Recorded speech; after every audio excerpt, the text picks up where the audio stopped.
everyone, and welcome to Empowering Homeschool Conversations. We're so glad that you are with us tonight. We are live, and this month we are starting off a new topic tonight on character training, child behavior, kind of all in that category. What do you do? And about tantrums. That is what we're talking about tonight. And how to overcome them for good. My guest, Marci, I didn't even ask you, Marci, how to say your last name. Melzer. Melzer. Okay, so it is like it's spelled. Yep, Marci Melzer. Awesome. Well, we're going to talk about how to calm kids and overcome tantrums. And so we definitely want you to be part of our conversation. So make sure that you put your comments, your questions in the feed, and we will incorporate those into our discussion. Marci seems like she can handle some twists and turns in her conversation. So I don't think that's going to be a problem. But we're just glad that you're watching with us, whether you're on YouTube, Facebook, or Periscope. Just know that if you put your comments in the feed, we can see them from all of those places. So we're excited to talk about this topic and to kick off this month with helping you with some of these very challenging topics. So definitely make sure that you bring those into the conversation with us. And I also want to thank Knotgrass History for sponsoring this episode of Empowering Homeschool Conversations. You can learn more about them at knotgrass.com, and we'll talk a little bit more about halfway through a little bit about the curriculum that they offer parents who are homeschooling children and looking for options for history. So as we're getting started, Marci, I would just like our audience to get to know you a little better, and also just what made you become so passionate in talking about child behavior? I know that you work as a therapist, and I'm assuming you've seen some behavior. Right. So, yeah, well, first of all, thanks you very much to have me on. I am very excited to talk to your audience. I am, in fact, a speech and language pathologist, but I don't work as a therapist anymore. About 4 years ago, I quit altogether being a therapist, and I shifted my practice to being a 100% full-time coach and consultant. Awesome. To where I equip and empower parents to actually get better outcomes. They are, the parents that I coach are helping their children shift from nonverbal communication, no matter what they're using. If they're using their basic behaviors, if they are even in systems. I've got, adolescent age, parents with adolescent age kids who've joined my program who are working them off of picture systems and sign language and, letter boards and things like that to actually empower them with spoken language, because really what empowers these kids to be successful in the world is speech. And I know that all of those methods of communication are better than nothing, right? But the spoken language is really what parents want for their kids. And so I have found a way through language facilitation to guide parents to find that spoken language through their everyday activities at home. Cool. And so that's why I'm really excited to talk to your homeschooling parents, because the parents who have taken on the responsibility to do this, instead of hiring a therapist to come or taking their kid to the sessions, 30 minutes, 60 minutes a week, they're learning how it works themselves so that they can never shut it off. They're 24/7 facilitating language. And that's why their kids make progress so much faster, because it's connected, and there's lots of reasons, obviously, that parents are better. It's so true. With all those shifts and changes, we don't realize how that can affect our children, and just coming from different sources, where it can be highly confusing to our children too. That's right. And I think parents are often presented with communication systems that are necessary for kids to succeed elsewhere, like in the school or in the therapy. Like, they need this system to be able to communicate with other people. The things that the kids are already communicating with their parents non-verbally, right? But Mm-hmm. educators or therapists or even babysitters, right, can't understand a child the way Right. a mom or dad or the primary caregiver, the Mm-hmm. one that stays with them all the time, because the reality is, even though they don't have speech or any kind of structured communication, late talkers are communicating every day, all day, through their behavior. And Yes. that's Uh-huh. why this is such a great topic for your Mm-hmm. behavior month, right? Where we're Right, looking and focusing exactly. on how do we know about why these behaviors Yes. are happening. And the reality is, every behavior, from a smirk, a smile, a kiss, a slug, a run out of the room, is a Mm-hmm. communication. And so Oh, when yeah. parents Mm-hmm. learn how to interpret those things and turn it Mm-hmm. into the spoken language that the child is actively trying to communicate, Right. Yeah. that's Yeah. when it's Mm-hmm. so successful, right? Exactly, because we can take it so personally too, and that's, I think, where we start to mess up. I know it was my issue too. I was like, I kept blaming myself, but it really was a communication that I wasn't understanding. It's this language, like you're talking about. It's kind of like this hidden language that we don't know about, that our kids have. Right. So Well, I'm the thing so is, they glad. try to teach you, Mm-hmm. but unfortunately, the language they're using might be tantrums this week, or hitting this week, or throwing Mm-hmm. things this week. And that's not the kind of language that you want to respond to. Right. You don't like that kind of language, so you want to Mm-hmm. change it. And that's where the breakdown happens, right? Mm. Because the child's Right. trying to communicate something, and what it is their drama, right? Every Yeah. child has drama. The littlest thing is Right. big, big, big to little Mm-hmm. kids. And without the language, the spoken language, to say, I'm annoyed by you, or why can't I have another 5 minutes on the iPad, or Mm-hmm. why can't I eat macaroni? Because they're all, why can't I have everything I want right now, right? I mean, they're very Right. egotistical kids. I mean, it's Mm-hmm. just how they are. And Mm-hmm. until a parent realizes what to do with all of that communication, wait, sometimes you Mm. can't have what you want, sometimes you can, right? Yeah. It's all of that stuff. But like you said, I think the big problem happens when parents get distracted by their own worries or fears or whatever, because they see a Yeah. behavior they don't like, and they're worried, Mm-hmm. oh no, maybe this is the new norm in our house, and I don't want this new norm. Right. Yeah, we can project it out like until they're 18 and go, oh my goodness, they're going to be in jail when they're Happens doing immediately, doesn't it? And in fact, it. parents talk about their 2-year-old. They're like, this is the one that's going to be this, and this is the one that's going to be that. Right. And Exactly. you have those ideas in your head, and it's amazing how they guide those Mm-hmm. fantasies, right? Yeah. They Mm-hmm. guide your actions. Yeah. And Yeah. that's when parents get in trouble, because Mm-hmm. behavior is no joke. These big behaviors like we're talking about Right.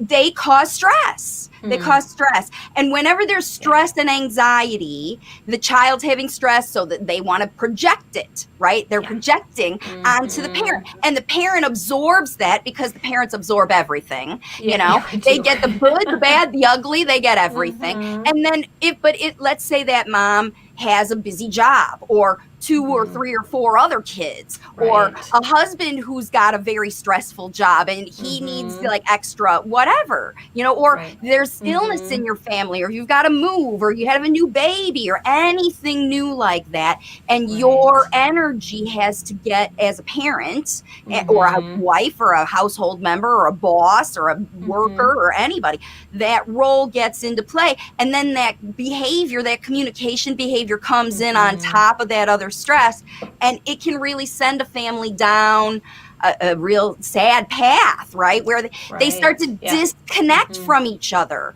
where you're not helping me, I'm not helping you, I got to go do my thing, you got to go do your thing. And then they start to separate and separate and separate, and then it gets worse and worse and worse. So I think that's the biggest, those are the red flags that I see, that kind of lead up it's anxiety. It always starts with stress and anxiety, you know? Yeah. You know, you're talking about these times when we kind of hit those, I guess they would be down, they'd be valleys, not peaks. Right. You know, when our kids get more inflexible, we feel like they're more sensitive, they're demanding, they're controlling, they're needy. And we want to turn things around, yet we feel like we're just digging ourselves deeper. Do you have some strategies that parents can use to reverse those trends when they notice the frequency of disagreements just escalating? Right. I'm glad you asked. So what happens usually is, like I said, when parents get stressed out, they react quickly.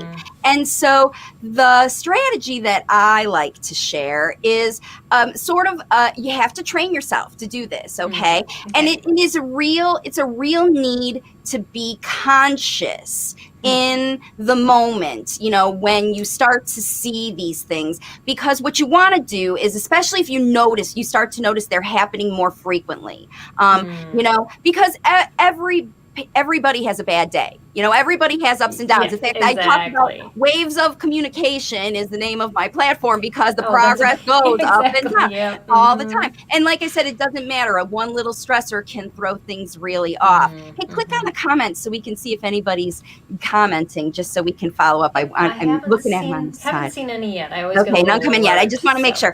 Okay, so the advice that I have is, when you start to see a change in the trend, you have to sort of look at trends with behavior, because everybody has triggers. You know, a shocking thing, you fall and hurt yourself, right? That's going to set you off, and it's an obvious thing. But when you sort of notice either your fuse is sort of shorter these days, and you find yourself being triggered more often, or you find your child being triggered more often, where things they used to be okay with, they're not so okay with anymore. You know how everybody has those valleys, and it can be a day or a week or, longer sometimes. Hopefully not, because what I want you to do is start to pay attention, because the first step in all of this is to pay attention to the trends. And what I encourage parents to do is look for what I call blockages to the connection, because even though a child may not be great at communicating using spoken language, right? Even if a child can talk, when they're anxious, they're not going to be good at their spoken language anyway. They can't find their words as easy. They withdraw. They'll, like I said, sort of start to avoid you. And you feel the distance growing between you and your child. What a lot of parents will do is they want to throw an energetic lasso on that child and reel them in like a fishing, exactly. Like, hey, I feel like you're away from me, just like if they got away from you in the parking lot. Where's my child? Where's my child? You want to draw them in. You want to pull them in, right? Now, the unfortunate reality is, you can't pull them in until you realize why they left in the first place. Okay? Because again, if they left in the first place because they've got an issue with you, maybe you're less patient than you were, or maybe they've got an issue with someone else and they don't know how to talk about it with you. Like I said, they could be triggered by any outside thing, just like you could be triggered as a parent by your outside things, and you bring that energy to the relationship with your child, and then you start to see, maybe it's because we're spending less time together. Because what parents will blame it on is he's watching too many violent movies, or she. The child is doing things that they're forgetting how their energy is coming to the connection. So you have to analyze both. Because it could be a disconnect, like maybe your child is hooked on tech, like they get sucked into their favorite show and they're starting to get obsessed and hooked on it. And you don't realize that because you've been busy working. And then all of a sudden now you've got a kiddo who's, you can't get off the tech, and you've got to solve that. All these things that come up that cause a disconnect. I want something different than you want, right?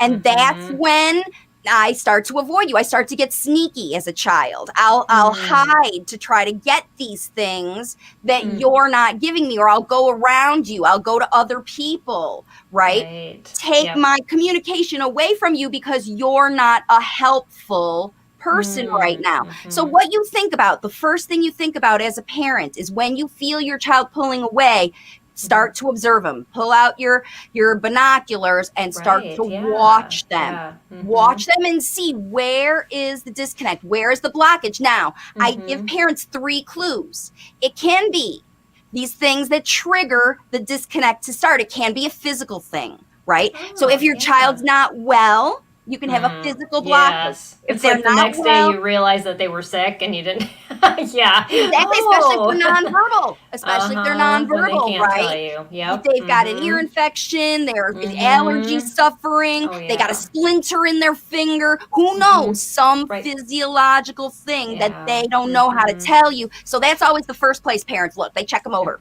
top to bottom, right? Are you okay? Is anything bleeding? You know, whatever. Exactly. So always look there first. Always look there first. And then there's 2 other areas. The next one is environmental, and we already talked a little about that. Are there any new triggers or new habits? Because it could happen over time, like the tech addiction problem. Or it could be a big trigger like new baby, moving, you know, that kind of thing. But either way, there's been a change in the environment, how the energy flows around. Mom is distracted, dad is distracted, child is distracted, teacher is distracted. Somebody's pulled their energy away from the connection, and it's due to an environmental thing, right? And it happens to everybody. Notice, like, smells, you know, a new smell in the house. I mean, you add some kind of, you know, something like even a new soap to your laundry, and that could like set your kid off. Right. You decide you want to try a new recipe for their favorite thing, like you forget the sugar, or you decide you want to like swap in veggies and try to swap. They know. They know. So one little thing. So the deal is, when you have these physiological or environmental, and then the next one is mindset. And that's what happens sort of when the first 2 go undiscovered, right? Then what happens is you don't realize that your child had an ear infection. So they're pulling on their ears, and then you think, oh no, he's got a sensory problem.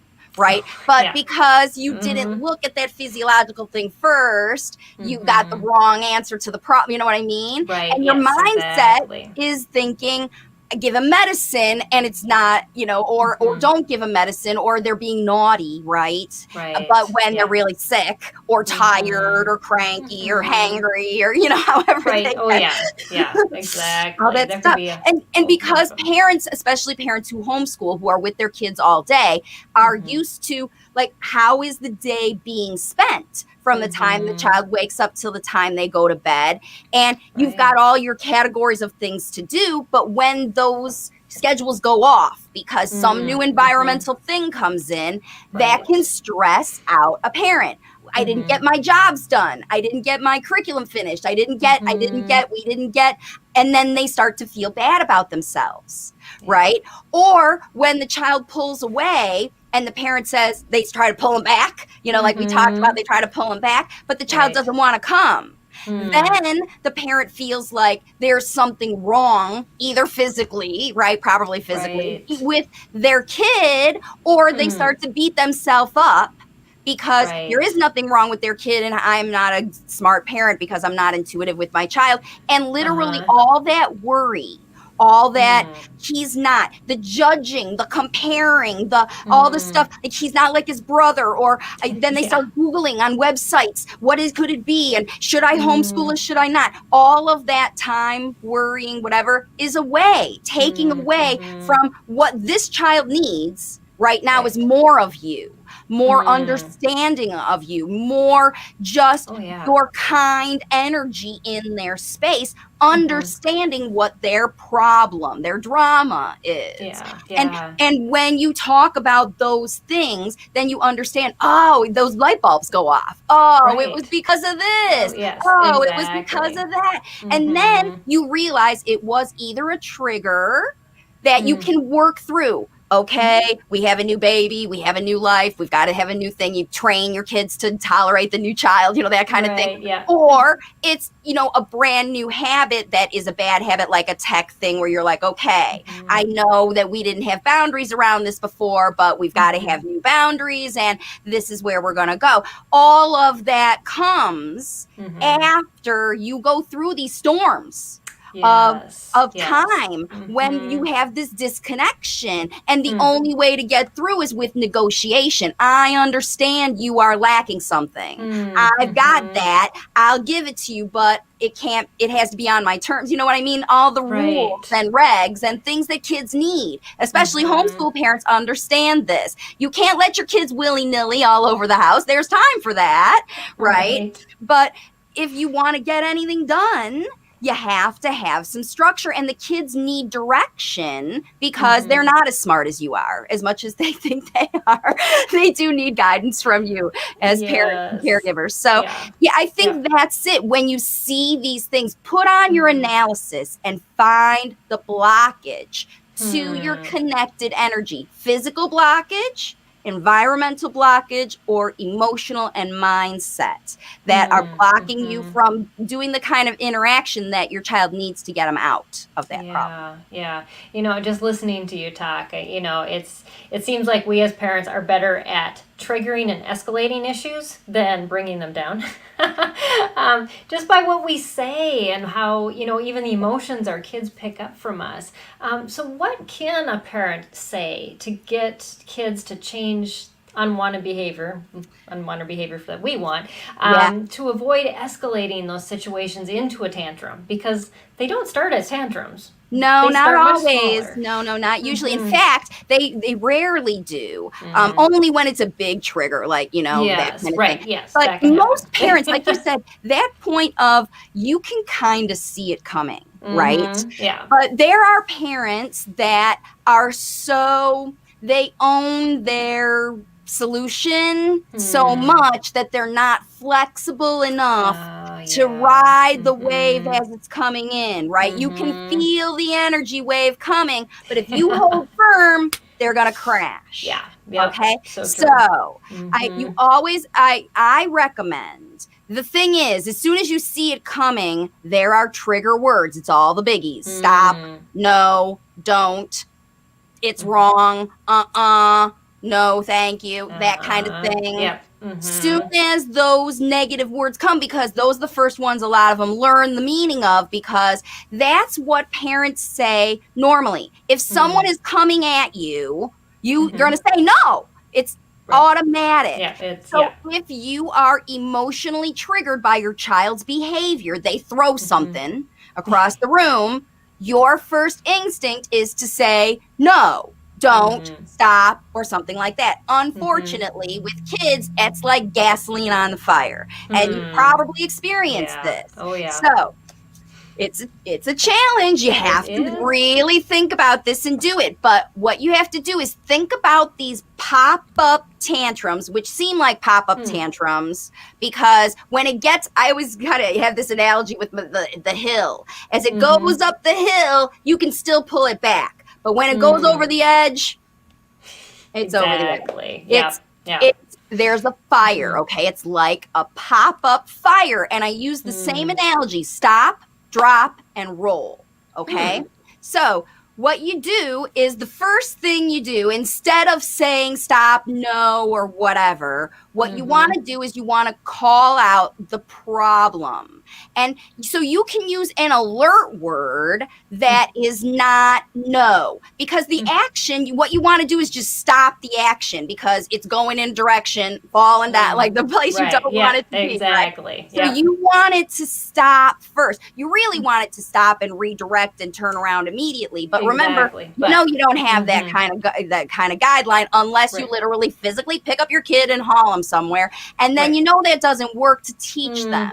See, this stop, drop, and roll procedure will help you teach your child what to do when you and I are to the point where I'm not listening to you, you're not listening to me, we're not doing anything, it's not working, and you tilt, right? Exactly. Oh yes, I remember the days. You get to tilt, and instead of saying stop tilting, because think about it, if you're upset and someone says stop being upset, that just makes you more upset. Yeah, exactly. More upset. So what you want to do is you want to let the child know that you are immediately joining them in their problem solving effort, because they got a problem. You say, my favorite is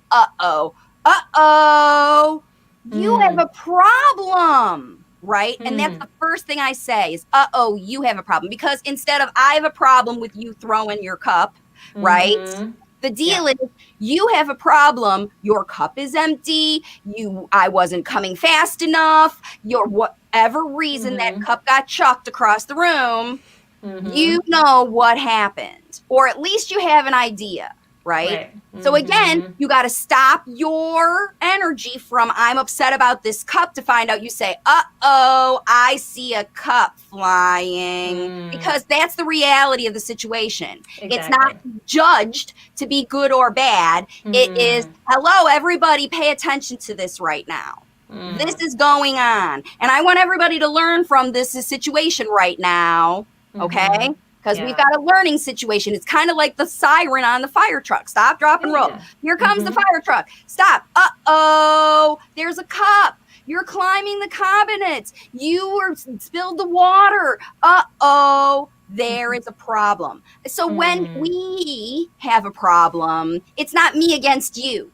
It's not me against you. It's us together. We have a problem. So we've got a problem together. We're going to go and try to solve this problem together. Your cup is empty, and I didn't come fast enough, or you didn't know where to put it, or whatever. You got to say it out loud. So that's the stop. And the drop is drop your expectation, drop your whatever, and then drop these words that explain what it is. Drop to your child's eyeball level and say, okay, I get it. You don't like broccoli. You don't want to eat it. You are done. We're putting it away. You have to hug it out. You have to get to the point where your child can actually listen to you before you can have that redirection, right? You want to do it. So you got to get to their level, drop to their level, get to eye contact, start talking to them about what they're worried about their drama. Vocalize their drama in full sentences. You don't like that cup. You wanted me to come faster. You are mad about losing your video time. Whatever their problem is, say it out loud so they hear what that sounds like. Because the next time, potentially, instead of throwing the cup, they'll say, my cup is empty, right? Because so you're giving them the words. You're giving them the words. So instead of like my life of speech therapy, how many times can I get a kid to say a word in 30 minutes? My guide for every parent, when you're in a situation where your child doesn't have the words, that's why they're using behavior. They don't have the words, right? When you say use your words instead of hit me, you're telling your child to speak a language they don't know how to use. So I've got an off question for you. So what about us parents who are on the spectrum, and we can't interpret our child's intentions? So that was probably the biggest difficulty I had in raising my kids when they were young, because I didn't get it. What they were trying to communicate. And so a lot of times it was a guessing game. Is even a guess good? Yeah, so the way that I would do it is, okay, so if you're an adult on the spectrum and you have a child, and your filter, like your nonverbal cues, because again, that's part of what a technical nonverbal learning issue is. You're having trouble reading that. So you have to go back to your 3D, what you see. And so my recommendation is, if you can feel energy of when people kind of like you or don't like you, are kind of resonating with you or not resonating. You might not catch all subtle things about everything, but you can feel people's energy, right?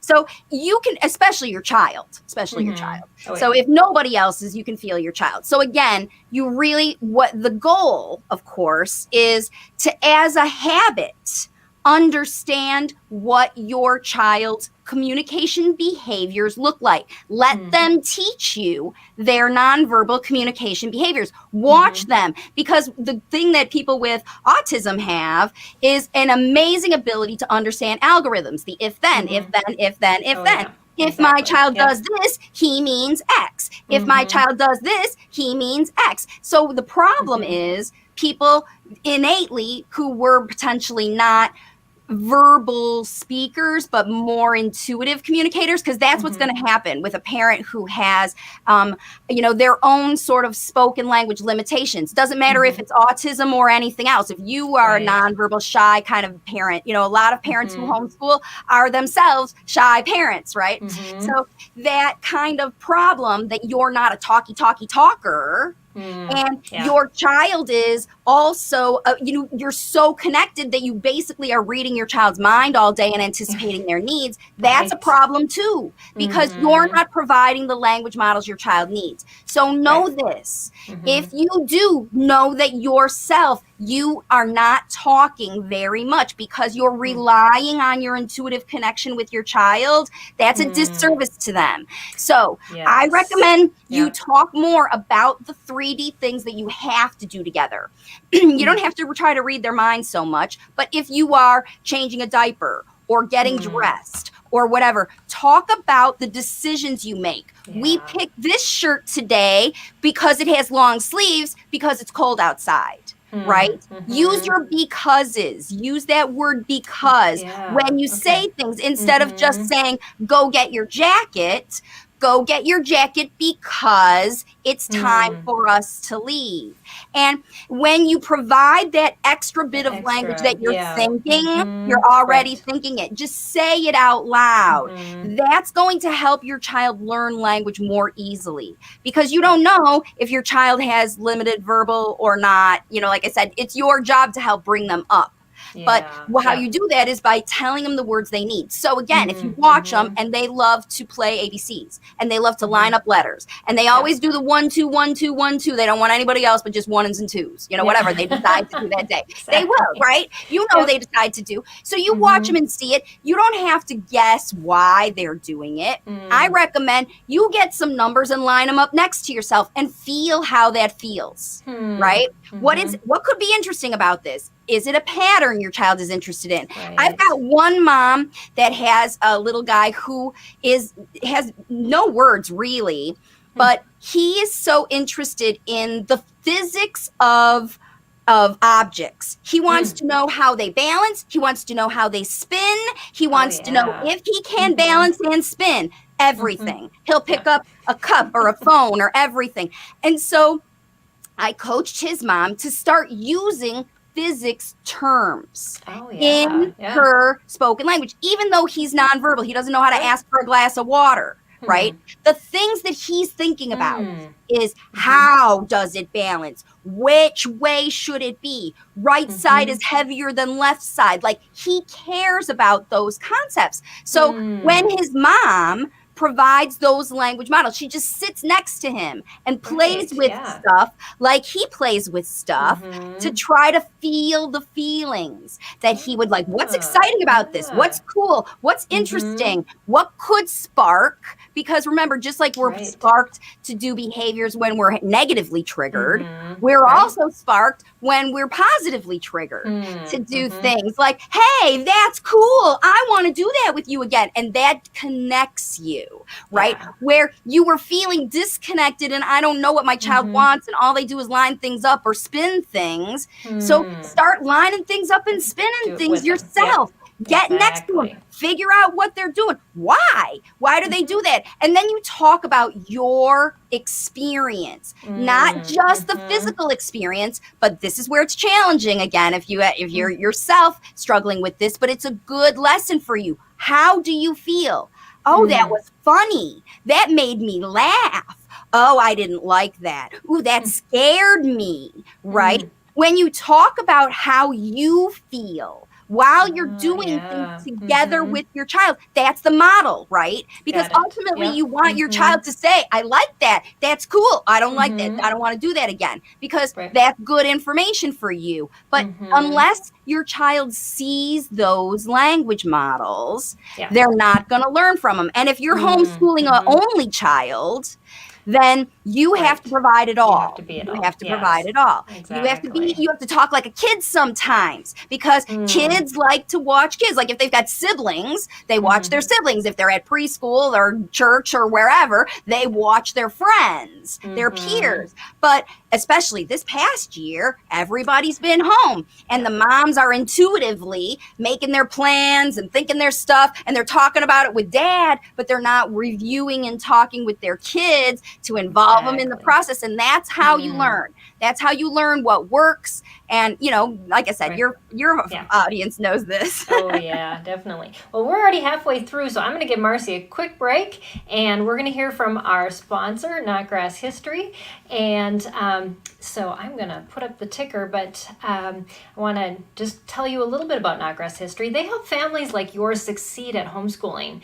Students enjoy learning, and parents feel confident teaching. Knotgrass History curriculum uses narrative lessons, primary source documents, historical novels and biographies, and hands-on activities to create engaging learning experiences for children of all ages and abilities. Your family can study U.S. history, world history, geography, government, civics, and economics.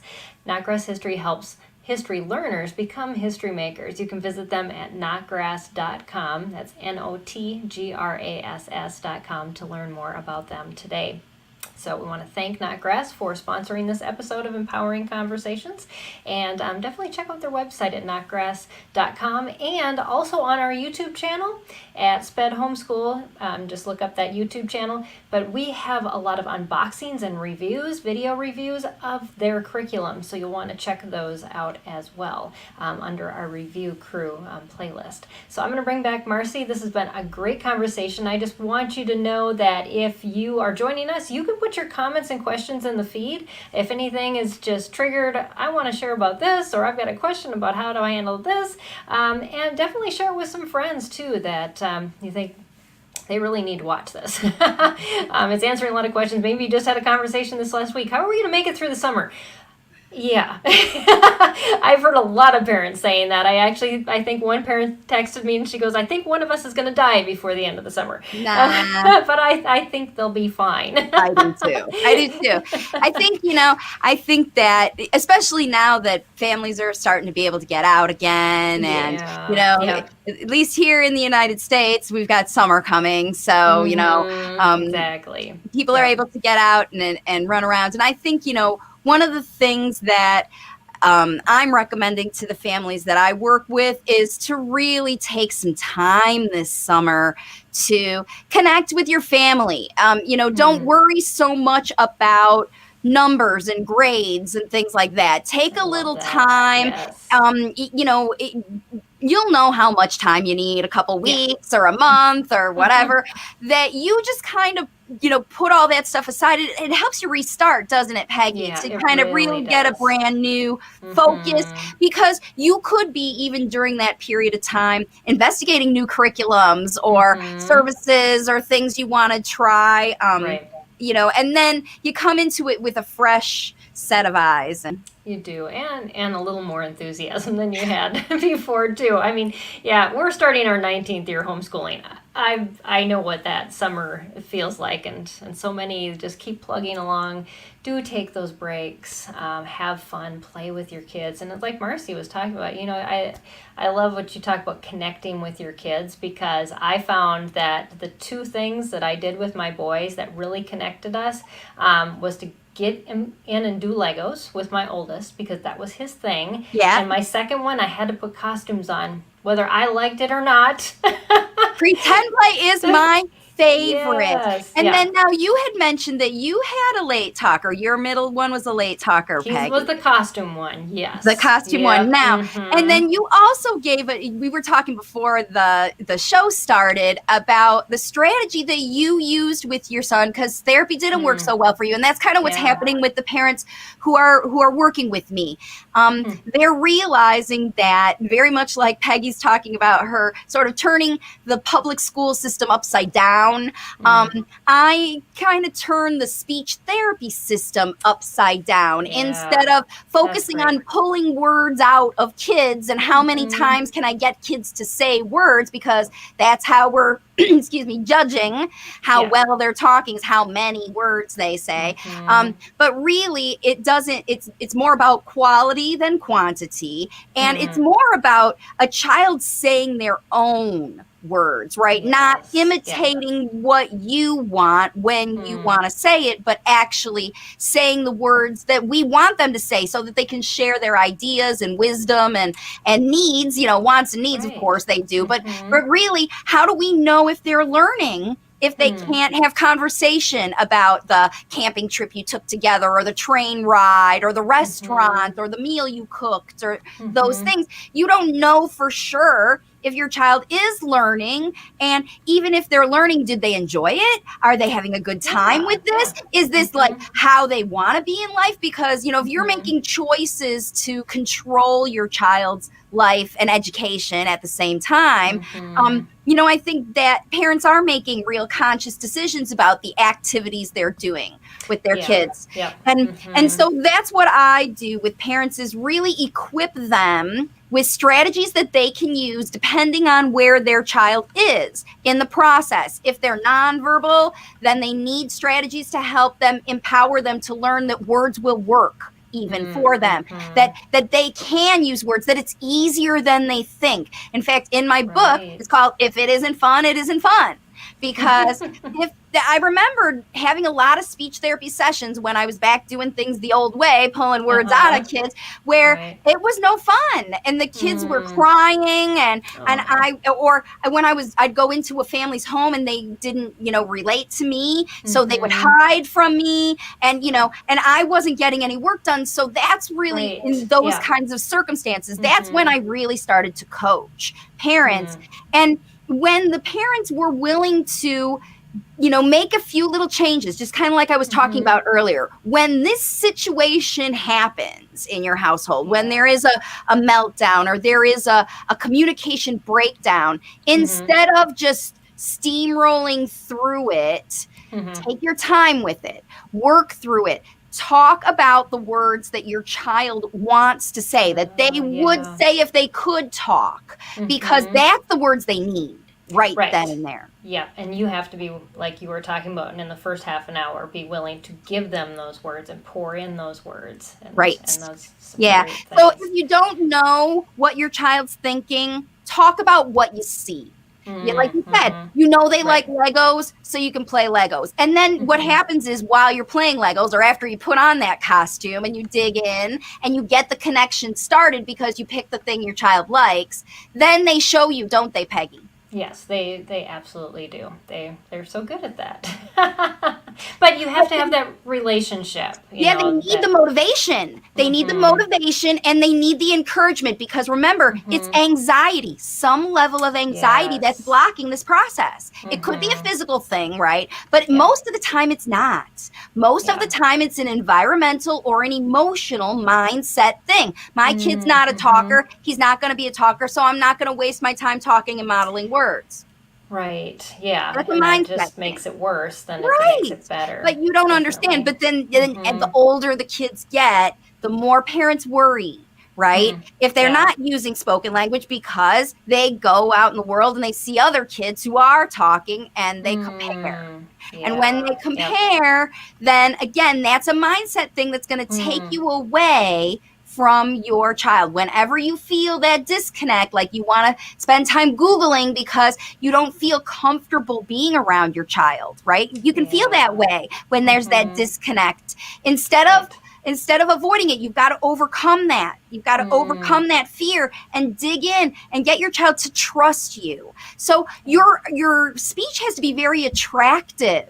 Very attractive. You have to talk like kids. You have to give them the models that they want to hear. Like you said, if they like to talk about Legos, then talk about Legos. Exactly. Yeah. And there's something about that. And I think, the question I have for you is, what is the secret to reducing those unfortunate behaviors, or at least minimizing them, if not, like we talked about at the beginning, overcoming them? Right. Well, the ultimate secret is replacing them with spoken language, because spoken language is an easier way to communicate than a physical response, right? Right. Now, that's obviously the long term, that's the end game, is what you want. But that's literally teaching your child a whole new language surrounding their drama, right? And it takes time. So how it works, though, how you do it, is you plan it ahead by scheduling in to your day language facilitation opportunities. And what I call these opportunities is a period of time. And what you do is you choose little things throughout your day. And the goal is to get 2 to 3 hours of this focused time where literally all you do is talk about your child's problems, needs, wants, and you talk about the methods and strategies that you use to meet those needs. Okay. So, for example, when you first wake up in the morning, everybody's got needs. Everybody's got to get up and go to the bathroom, right? Everybody's got to go to everybody. You've got every family does that morning thing in a different way. The kids sleep in different, whatever.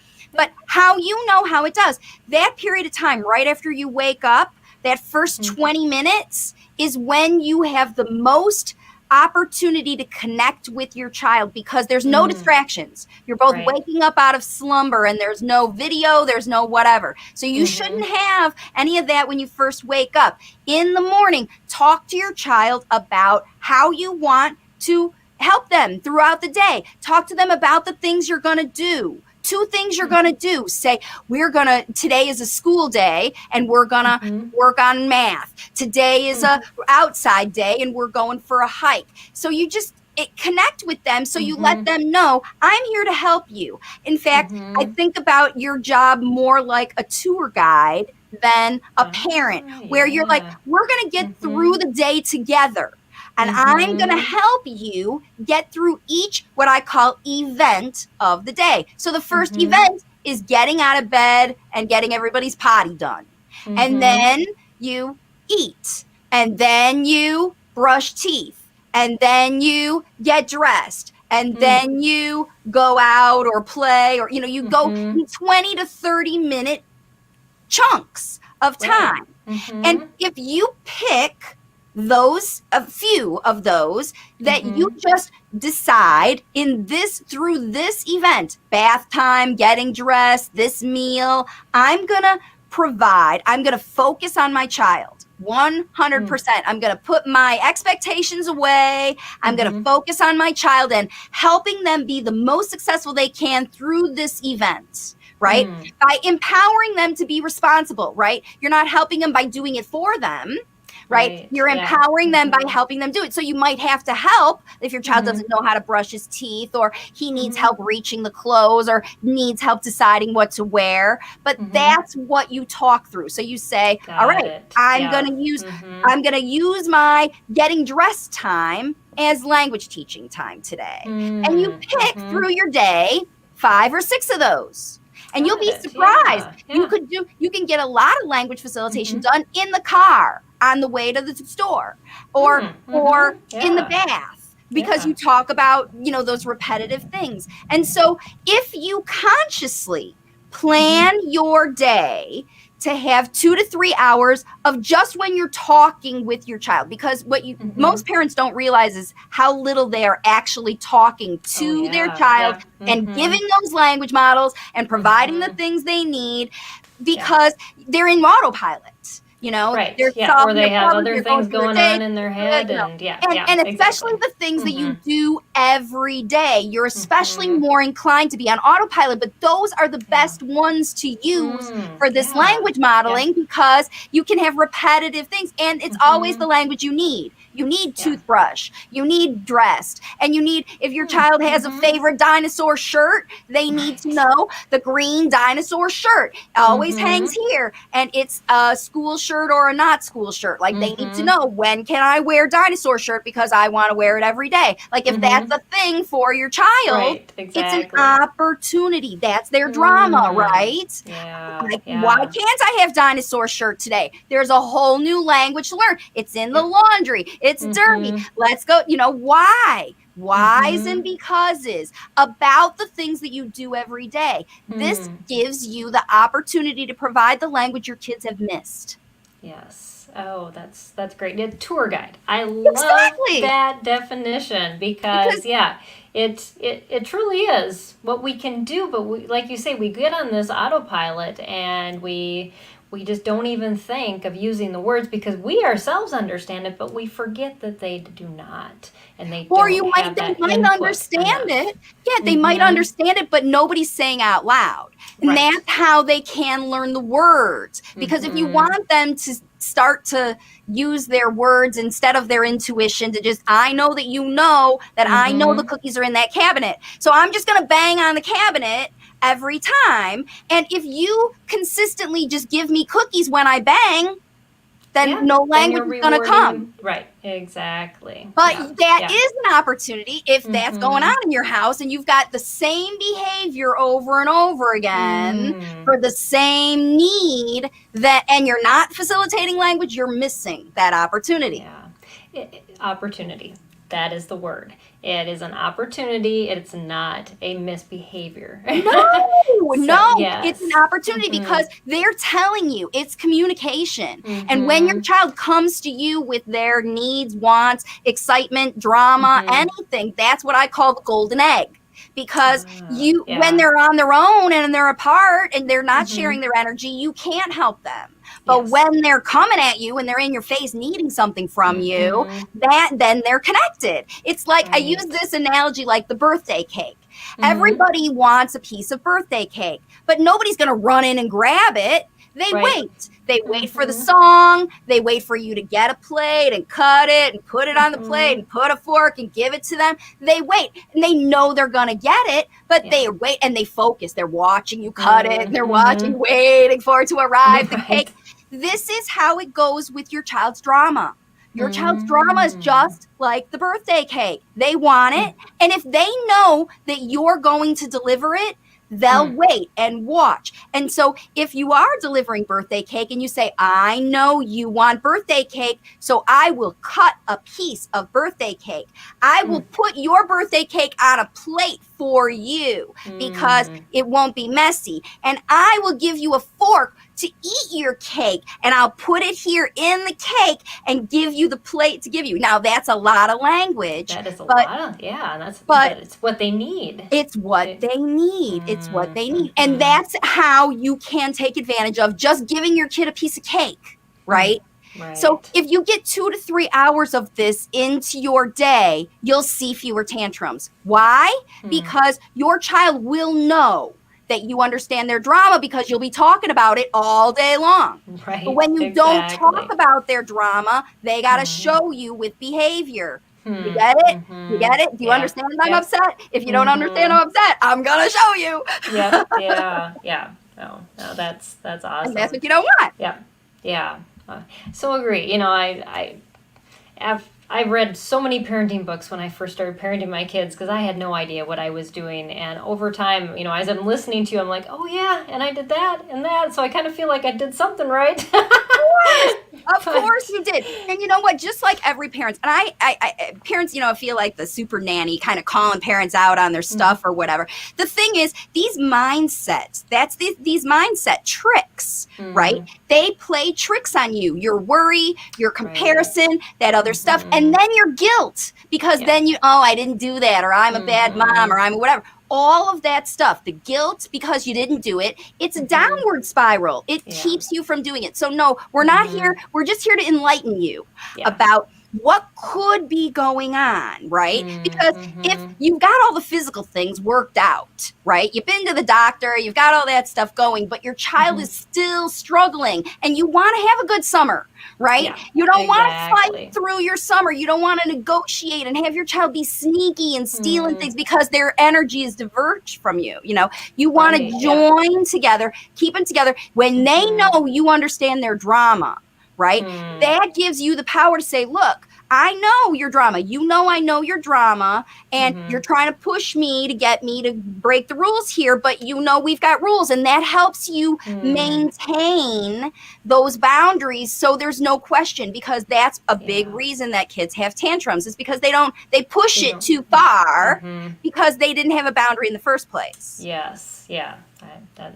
Yeah. So, Marci, you have so much information. I'm sure we could talk for hours and hours more than this, but I would just like for you to talk a little bit about where our parents can find you so that if they go, oh, I need to listen to this lady more. Absolutely. So do you have a graphic? Yeah, excellent. Yes, perfect. I do. So I do. You can, just like the preschool or the homeschool website, I have a lot of resources for parents that kind of in all different sorts of ways that you can learn. So on Facebook, you can read blog posts. I have a group there called Language Facilitation Resources on Facebook. I wrote a book called If It Isn't Fun, It Isn't Fun. Teach Your Child to Talk Faster Than Speech Therapy. It is available on Amazon and Audible. You can find it there.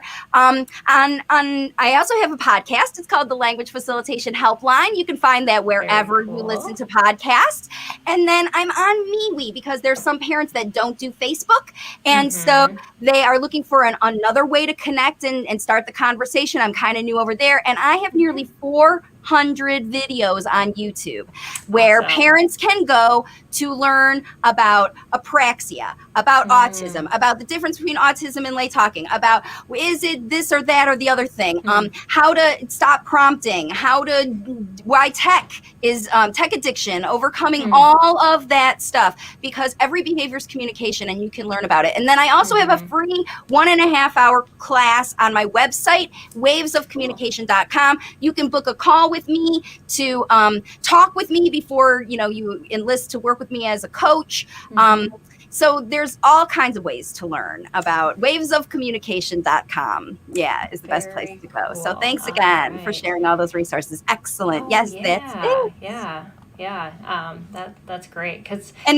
Yeah, we're helping families all over the world. Most of my families are international. We've got 20 different countries. And then the other thing, parents are, often if you're a bilingual household, you speak more than one language in your household. Lots of parents feel like they have to drop their home language to only focus on one. And that is not true. The parents in my program, they're all working bilingually simultaneously to get their kids talking. And it doesn't matter why your child is late talking or how late they are. I've got kids in my families because I don't work with the kids. I work only with parents. And I have parents who have kids from 18 months to 18 years in my program. Very cool. So if your child, maybe they have some needs-based language, but they're not conversational. They're not social. They're not getting out in public. They're not, they can't get a job or a girlfriend, right? Because they can't use social language. I can help you with that. I can help you work on elevating your child's spoken language, evolving it so that they can share their wisdom with the world, because spoken languages,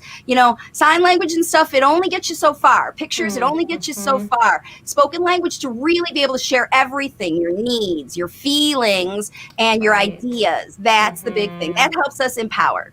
Yeah. This has been a great hour. Thank you so much, Marci, for all you've had to share. And thank you for having me. It's been great. Yeah. And I definitely encourage you all to check out Marci's resources that she shared. They will be in the description on the YouTube channel as well for the full interview, as well as we'll take some shorter segments out of this and republish them next week. And of course, the podcast will come out on Sunday. but lots of great resources for you to dig into that she has. So so definitely do that. And so thanks again, Marci. Thank you. It's been so fun, and we are going to continue this topic again next week, not tomorrow.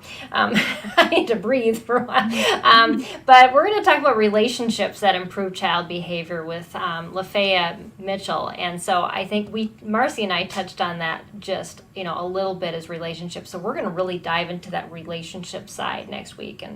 And my guest has written a bunch of mini books, and even somebody that helped her write one, she goes, you have to just call this little Lafayette way. This is the way you do things, and it works.